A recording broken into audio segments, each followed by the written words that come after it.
questo dobbiamo insieme. Allora c'è una speranza di ricostruzione, perché io non è che vedo le cose senza speranza, tutt'altro. C'è una speranza.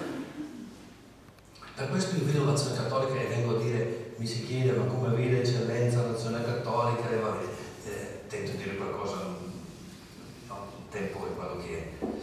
Io vedo l'Azione Cattolica come colei che è costruttrice di unità in parrocchia, in diocesi, ovunque, che cerca ciò che unisce. Siamo troppo portati, lo dicevo prima, a cercare ciò che divide, ciò che contrappone, ciò che porta ad affermare se stesso, no? Pensate anche ai partiti, partito Berlusconi, partito Casini, partito Bossi, ma è l'Italia o che cos'è? No, non lo sto prendendo con Bossi, prendetelo nel senso che mi stia con le persone, non spetta a me fare questo. No, no, costruttore di unità. Abbiamo bisogno di costruttori di unità, soprattutto in questi tempi in cui si pensa semplicemente a costruire muri ovunque. Non è la Chiesa. Sì, Gesù è venuto ad abolire ogni divisione. Non c'è più né giudeo né greco, né schiavo né libero, né uomo né donna. È certo che c'è ancora il giudeo e il greco, è chiaro che c'è ancora l'uomo e la donna, per fortuna. Ma non c'è più la contrapposizione. Io vivo se elimino l'altro. È un'illusione. Sono i personalismi che stanno ferendo profondamente la nostra comunità, nella quale comunità civile nella quale noi viviamo, in termini generali. Stessa Europa, io difendo il mio piccolo interesse. Non voglio entrare in politica, ma come si fa a pensare di difendere il piccolo interesse di 1 milione di persone, 2 milioni di persone rispetto al 1 miliardo e 300 milioni di cinesi, per dire una cosa? No, ma mi interessa il concetto, non mi interessa l'aspetto politico, che no, ripeto, non è il mio compito. E allora per creare unità bisogna che impariamo tutti, sempre di più l'abbiamo fatto, a guardarci diversamente, a vedere nell'altro non l'ostacolo alla mia libertà, ma a pensare che costruisco la mia libertà insieme con l'altro e mai senza l'altro. Può essere difficile, ma non costruisco la mia libertà contro l'altro, ma insieme con l'altro, cercando, come dire, cocciutamente punti di incontro. Per questo significa riuscire a fare squadra, riuscire a fare associazione. E quindi in cui tutti sono importanti, ma tutti sono importanti a modo loro. San Paolo dice, non tutti, l'abbiamo letto ieri sera, alcuni sono profeti, non tutti sono uguali, ma solo se tutti si riconoscono c'è la Chiesa. Perché siamo tutti importanti nella Chiesa, così come siamo tutti importanti all'interno della società civile, ma tutti secondo i doni che Dio ha dato a ciascuno, chi mette a servizio, chi non impone, chi mette a servizio. Chi vuole essere il primo tra voi sia il servitore di tutti. Da cristiani noi sappiamo che servire non è mancare di dignità. Anche se quel servire è un servire nascosto, in silenzio, dipende da dove Dio ci chiama. E se Dio ci chiama ad essere non nascosti, va bene, che si accetta anche questo peso. Per cui vedete come vedo l'azione cattolica, la vedo come un'esperienza di Chiesa, un'esperienza di Chiesa. Chiesa come corpo fatto per membra diverse, unite profondamente tra di loro. La Chiesa corpo di Cristo. Ricordate l'immagine, il logo, diciamo così, del mio episcopato, corpo di Cristo, pro corpore eos, in queste diversità.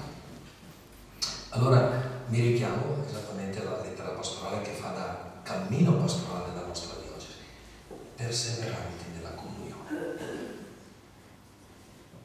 perseveranti nell'insegnamento degli apostoli, perseveranti nella comunione, perseveranti nella frazione del pane, perseveranti nella preghiera.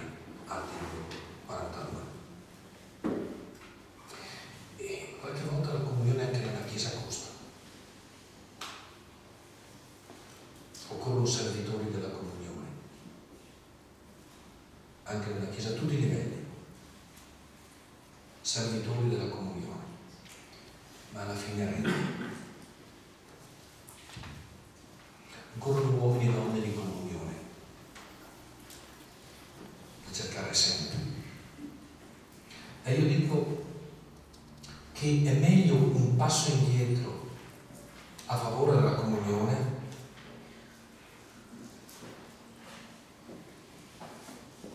che due in avanti, ma che rompono la comunione. Non perché non vedo il futuro, non perché desidero il futuro, ma qualsiasi passo che rompe la comunione non permette, usiamo una terminologia militare, non permette di vincere nessuna battaglia. Vi ricordate? Ogni casa divisa in se stessa.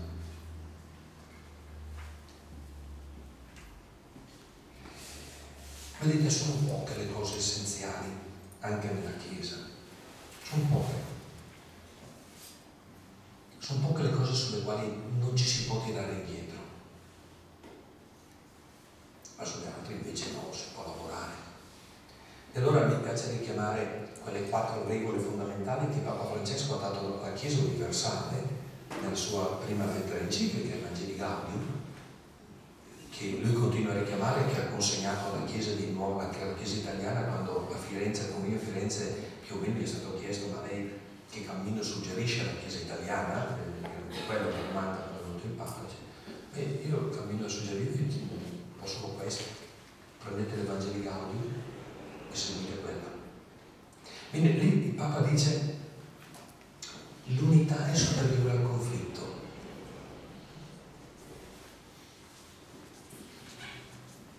La realtà è più importante dell'idea. Vedete, se noi cavalchiamo soltanto le idee, sono belle. Non è detto che necessariamente le idee belle siano, appunto, quanto belle siano sbagliate. Ma la realtà è superiore perché o cambiamo l'idea dentro la realtà e la facciamo agire dentro la realtà, oppure cambiamo per belle idee molto astratte, ma che non cambiano nulla. La realtà è superiore all'idea. Il tutto è superiore, sono i quattro principi, il tutto è superiore alla parte. Vuol dire che il tutto prima, poi la parte che beneficia del tutto. E da ultimo, guarda, il principio del Papa: il tempo è superiore allo spazio. Che cosa vuol dire? Che lo spazio è il dire tutto è subito. Il tempo è iniziamo processi che portino verso il tutto. Quando iniziamo processi in direzione giusta, con tanta pazienza perché si costruiscano. Ecco, mi piacciono questi 4 principi e mi pare che si valgono per tutta la Chiesa, valgono anche per l'azione cattolica, che dovrebbe camminare appunto in comunione con la Chiesa universale. Ovviamente non c'è dubbio che lo fa, non è questo, ma che è un cammino per tutta la Chiesa, perseverando nell'insegnamento degli apostoli, quindi l'aspetto formativo certamente, perché parte tutto dalla parola di Dio, da Cristo che è la parola di Dio. E quindi, detto questo, ho detto un pochettino come penso, come mi piacerebbe che la Chiesa fosse, che l'Azione Cattolica fosse, che tutti i cristiani fossero, no? Però direi che è la strada sulla quale tutti insieme come Chiesa cerchiamo di camminare, che dobbiamo sempre avere presente, perché è questo in fondo che Gesù ci ha consegnato, è questo che è l'opera di Dio dentro di noi. Per cui chiudo, ovvio il mio sostegno e il mio incoraggiamento all'Azione Cattolica e anche la mia speranza che l'Azione Cattolica possa essere questo segno sempre più anche visibile, certamente, questo segno anche visibile dentro le nostre comunità. Anche nella diocesi, lo sapete, stiamo cercando di portare avanti la sinodalità attraverso i vari consigli, eccetera, una sinodalità che coinvolge tutti. Siate fermento vivo di corresponsabilità nella Chiesa e nel mondo, e posso anche dirvi che la Chiesa conta su di voi.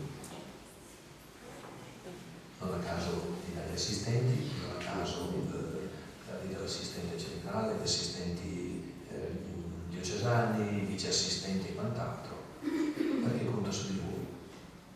È una bella esperienza di Chiesa che vi auguro di vivere intensamente, perché costruisca il vostro essere cristiani, membra vive di questo corpo di Cristo che è la Chiesa. Auguri e buon lavoro.